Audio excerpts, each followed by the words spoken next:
अस्सलाम वालेकुम स्टूडेंट्स, उम्मीद आप सब खैरियत से होंगे। ओके स्टूडेंट्स, आज हम स्टार्ट करेंगे 1.3। ठीक है, 1.3 का question number 7। Mirha bought a toy for rupees 1500 rupees and sold 1520 rupees.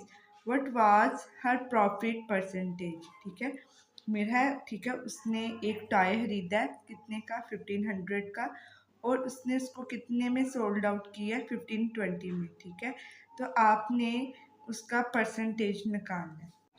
देखिए, आपने क्वेश्चन में आपको कॉस्ट प्राइस गिवन थी, ठीक है, जितने की आपने वो टाई खरीदा, फिर सेलिंग जितना सेल किया। अब हमने प्रॉफिट में परसेंटेज निकाल। पहले हम क्या करेंगे, प्रॉफिट निकालेंगे। ठीक है, सिंपल, कितना प्रॉफिट आता है, selling price 1520 minus cost price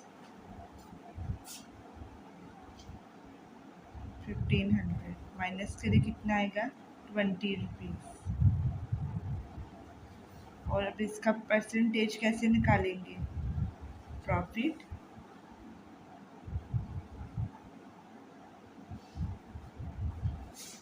तो आपका जितना प्रॉफिट आया वो, और जितना आपने कॉस्ट में जितने में ये खरीदा, 1500 मल्टीप्लाई 100। ठीक है, परसेंटेज निकाले तो 100 से मल्टीप्लाई करेंगे, 0 0 से कैंसिल, ये वाला 0 इससे कैंसिल,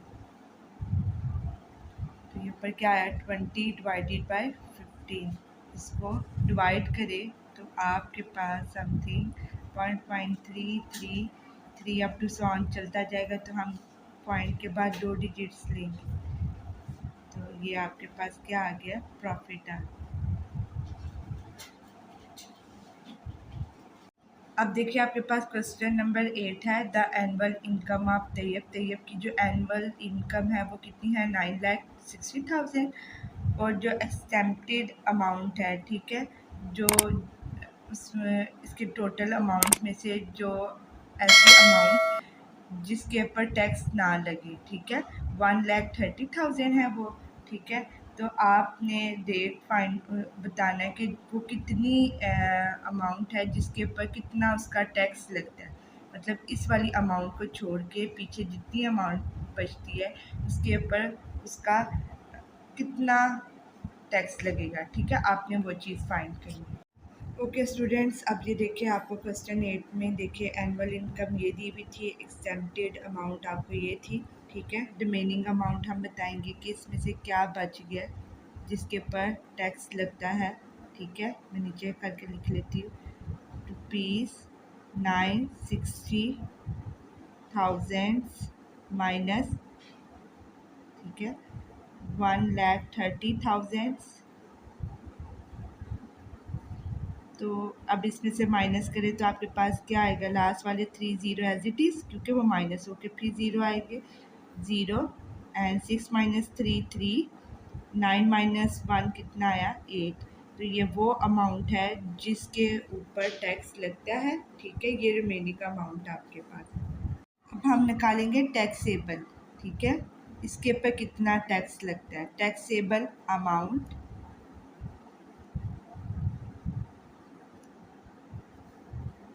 आपके पास जो रिमेनिंग अमाउंट निकली है उसको मल्टीप्लाई करते,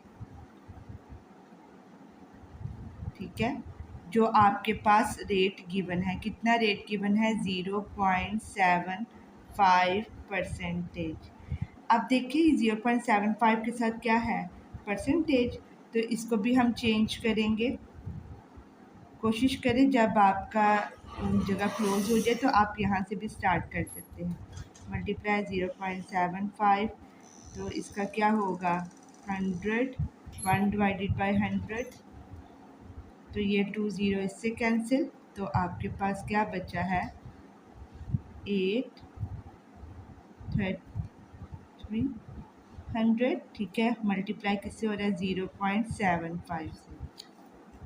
अब आपके पास ये वैल्यू बची है, इसको मल्टीप्लाई करें तो आपके पास क्या आता है, ये रुपीज़ साथ साथ आपका चलता जाएगा। ठीक है, रुपीज़ में हम पूछ रहे, 6225, ठीक है। सिंपल कैलकुलेटर पे लिखे तो आपकी वैल्यू आ जाएगी।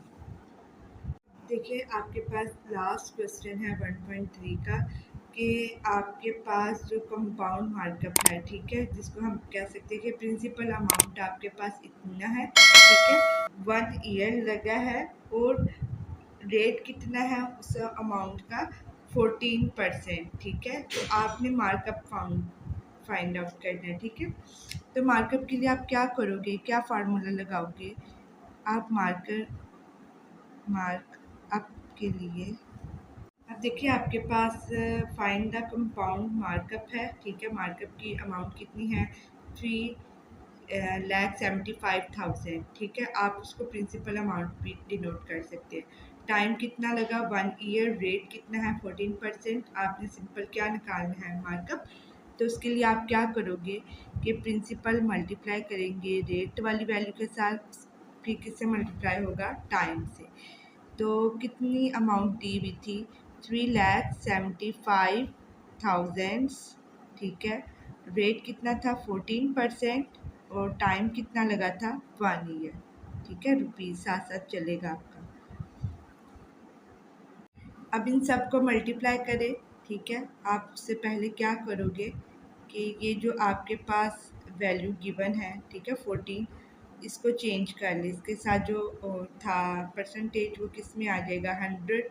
ये 1 तो मल्टीप्लाई होकर एज इट इज़ आ जाएगा आपके पास, तो ये कैंसिल आउट हो गया।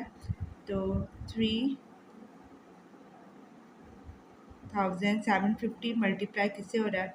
14 से। तो जब आप इसको मल्टीप्लाई करेंगे तो आपके पास क्या आंसर आएगा? 525,000, ठीक है, रुपीज़। इसको मल्टीप्लाई करके आप चेक कर सकते हैं। This is your answer. And don't forget to like, comment, and share.